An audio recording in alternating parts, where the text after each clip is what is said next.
And my greatest concern when I was a garrison commander here was that when they're bored, they're very dangerous. And so it's very good news to keep them busy. But let me say a few words about the association with Biecester, which I'm sure the Mayor will mention later. There have been pioneers here since 1940, when they were digging air raid shelters in Fritwell, and of course they were heavily involved in the building of the Biecester depot, which was being constructed at that time. However, the existence of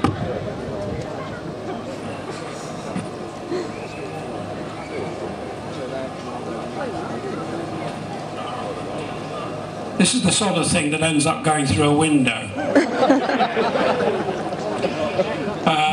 We are heavily involved in building the depot here at Biecester, which was constructed at that time. But I found out the other day, doing a bit of research, that the first time that pioneers were ever paid for any work was in 1346 in Calais.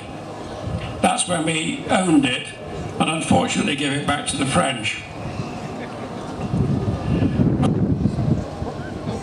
Subsequently to that, there was mention of the need for a proper corps as early as 1750.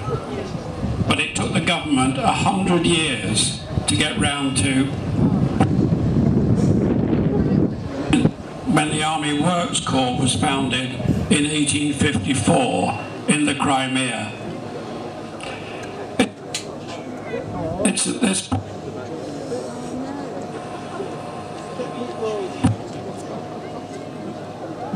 Can you hear me? Yes. To this point in the history of disbandment of Pioneer starts. We're in 1856. That's better, come closer. You may not want to hear it, but you're going to.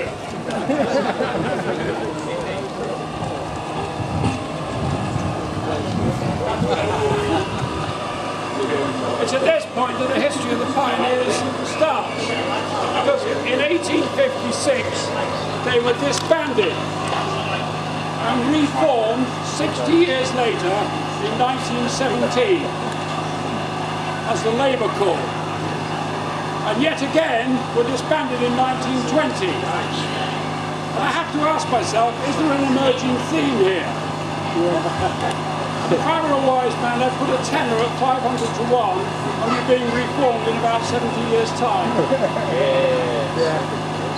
But the Military Pioneer Corps was formed in 1940, and it became the Pioneer Corps. And during the war years, the pioneers gave fantastic service.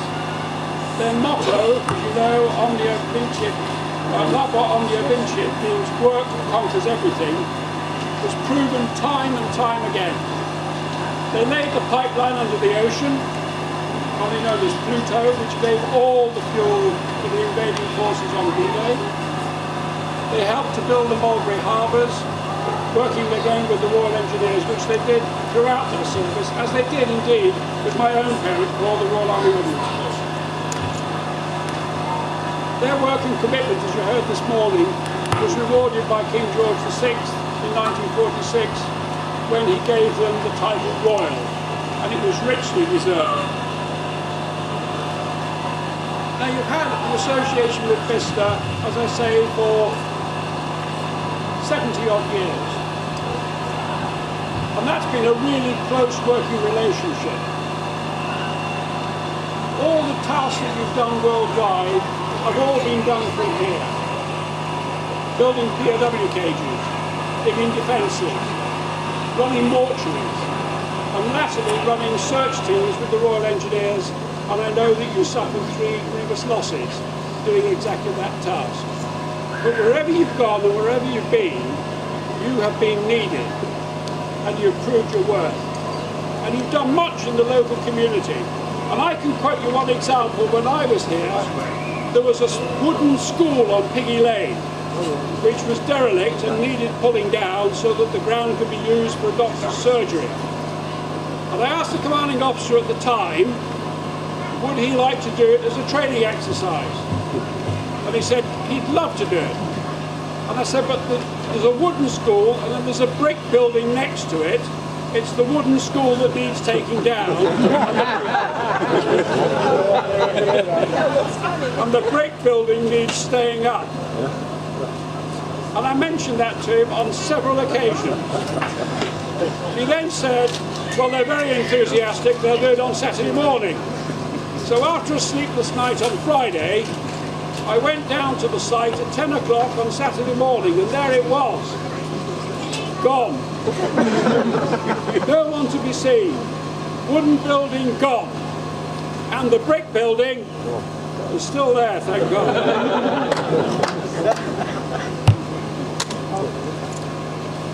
I hope I've demonstrated my fondness and admiration for the Royal Pioneer Corps and my hate for technology. I know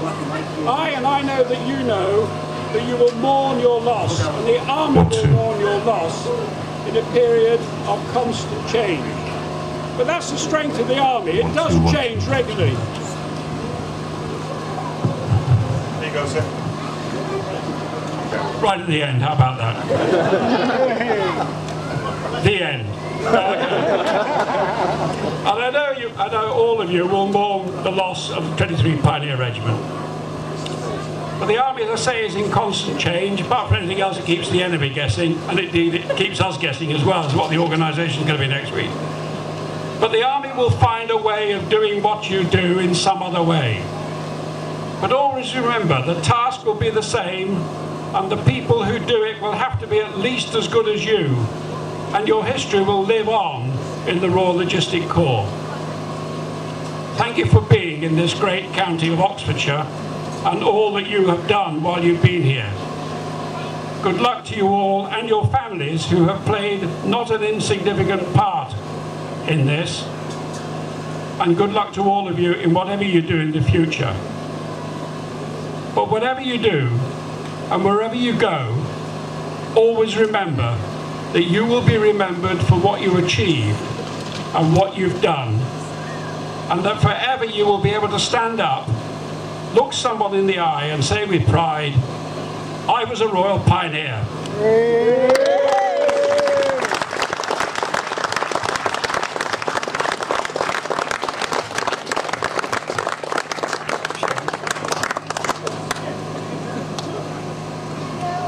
Deputy Lieutenant Colonel Clouston, honoured guests, ladies and gentlemen. On behalf of the town of Biecester, may I take this opportunity to welcome you all here today as we say farewell to men and women, 23 Pioneer Corps. When putting together the words I wanted to say, I found the word Biecester derives its name from the Saxon, meaning the fort of the warriors. How apt it is in 2014 that we are still a garrison town, and I hope we will be for many years to come. Since 1940, 23 Pioneer Corps has had associations with our town, becoming part of the Royal Logistic Corps in 1993. They have in all those years become part of the fabric of the town, always on parade for civic occasions, and indeed many of the families of the soldiers live within the town and are involved in many aspects of town life. A year ago it was agreed that the square around our new town centre development should be named Pioneer Square. This shows both residents and visitors to our town how proud Biecester is to have pioneers based here. May I take this opportunity on behalf of the Town Council and all the residents of Biecester to wish all members of 23 Pioneer Corps well in whatever they continue to do in the future, either within the military family or outside it. We know that the next year new regiments will be located here, and I hope we will continue with them the fine tradition of friendship and cooperation that has existed between Biecester and 23 Pioneer Corps. I now have great pleasure in presenting this plaque on behalf of the town to Lieutenant Colonel Clouston. The plaque will be placed in the newly refurbished garden here in Garth Park, dedicated to 23 Pioneer Corps, as a lasting reminder of the long association they've had with Biecester. Thank you.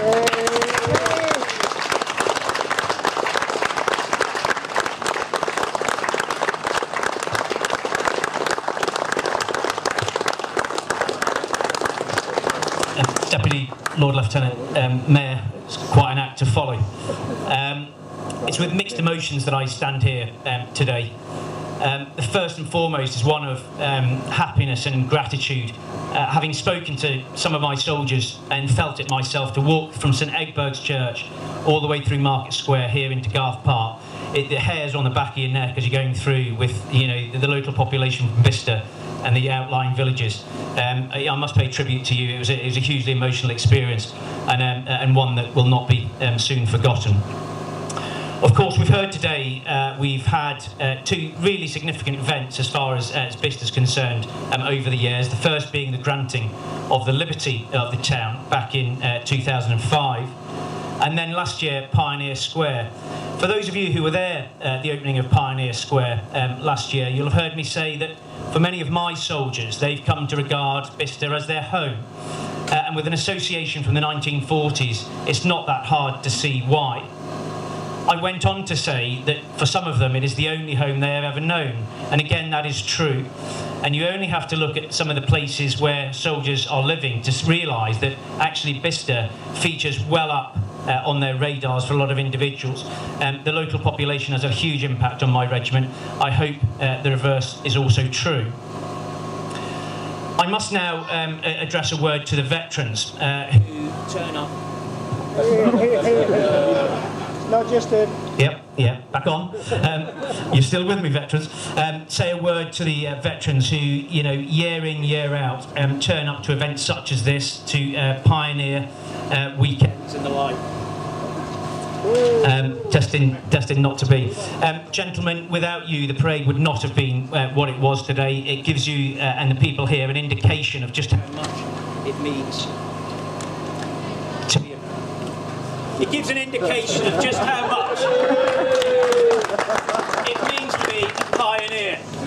And, you know, when you see you come from all over the country and indeed abroad, turning up year in, year out, it means an enormous amount to you. I know you'll be there with us on September when we pull our flag down and we hand our actors over.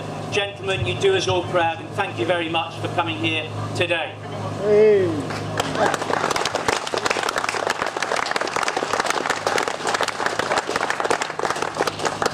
It's therefore perhaps fitting that we thought not only as a regiment but perhaps also as an association about what legacy we would like to leave to Biecester. And between us we have decided on the Arab Dow that you can see the adjutant holding here. Now the Arab Dow commemorates lots of things, but not least of which a period of significant operational activity ranging from the 40s through to the 70s. And it covers a period that includes Suez, Cyprus, Radfan, amongst others. And I would hope that as I present this to the people of Biecester, to be lodged in the council offices, that every time that you see the silver Dow, that you will think a little bit about 23 Pioneer. It remains and has always been a tremendous privilege to command this regiment. I've got a tremendous bunch of committed men and women. I hope that over the years they have served you, the people of Biecester, proud, and on their behalf I thank you all. Thank you.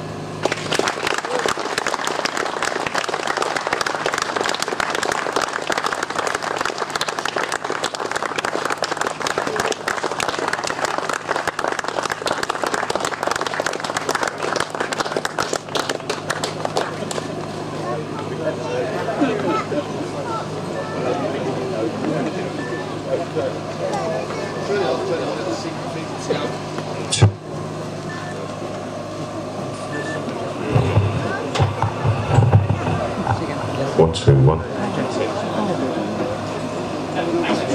Yes,